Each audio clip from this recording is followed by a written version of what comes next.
Hello everyone. तो आज हम 2026 का जीएस 2 से रिलेटेड क्वेश्चन आया था, वीमेन से रिलेटेड आया था। इसमें क्वेश्चन है कि वीमेन को ना तो माइनॉरिटी ग्रुप में रखा गया है और ना ही बैकवर्ड क्लास में रखा गया है। तो पहले तो हमको ये डिस्कस करना है, उसके बाद में in the light of this statement discuss the evolution of women's reservation. Women के रिजर्वेशन का एवोल्यूशन डिस्कस करना है from local body to panchayat. तो सबसे पहले हम इंट्रोडक्शन लिखेंगे। इंट्रोडक्शन में लिखेंगे कि the committee on the status of women in India, ये कमिटी बनी थी 1974 में।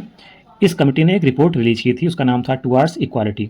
उसमें पहली बार इसने पॉलिटिकल रिजर्वेशन की बात की थी, पॉलिटिकल रिप्रेजेंटेशन की बात की थी, लोकल बॉडी से पार्लियामेंट तक की। तो जैसे अब ये पहले वाला है कि वीमेन को माइनॉरिटी क्यों नहीं समझा जाता है, तो हमने इसको सॉल्व किया। Why women do not belong to the minority group. तो पहला है इसलिए है क्योंकि ये ऑलमोस्ट 50% पॉपुलेशन है इनकी।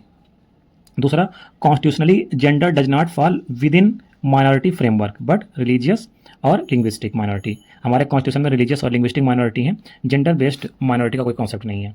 सुप्रीम कोर्ट ने भी इसको क्लैरिफाई किया है कि वीमेन को माइनॉरिटी ट्रीट नहीं किया जाएगा। तो ये रीजन है 3। उसके बाद में दूसरा है कि इनको बैकवर्ड क्लास क्यों नहीं कंसिडर किया जाता है, तो why women are not regarded as a backward class. तो article 15 clause 4 and article 16 clause 4 इसमें सोशली एंड एजुकेशनली बैकवर्ड का जिक्र है, जेंडर बेस्ड नहीं।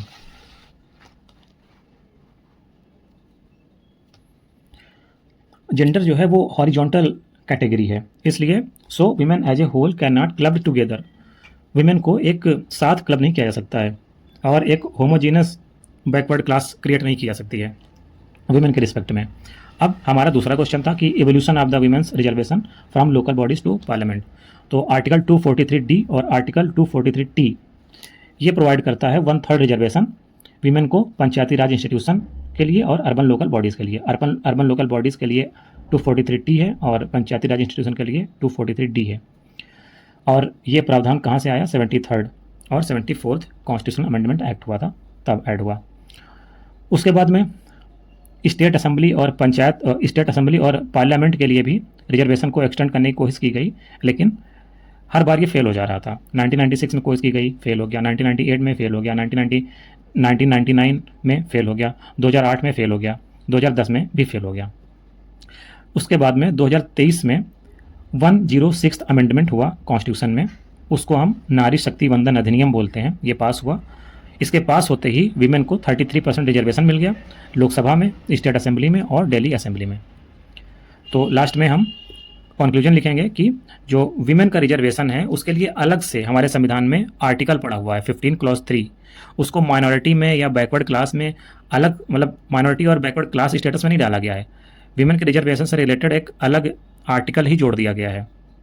From panchayat to parliament it marks a significant democratic advancement. और ये तभी पॉसिबल हो पाएगा या रियल चेंज तभी पॉसिबल हो पाएगा जब इस चीज़ का इफेक्टिव इम्प्लीमेंटेशन हो। तो इतना लिख के हम वाइंड अप कर देंगे।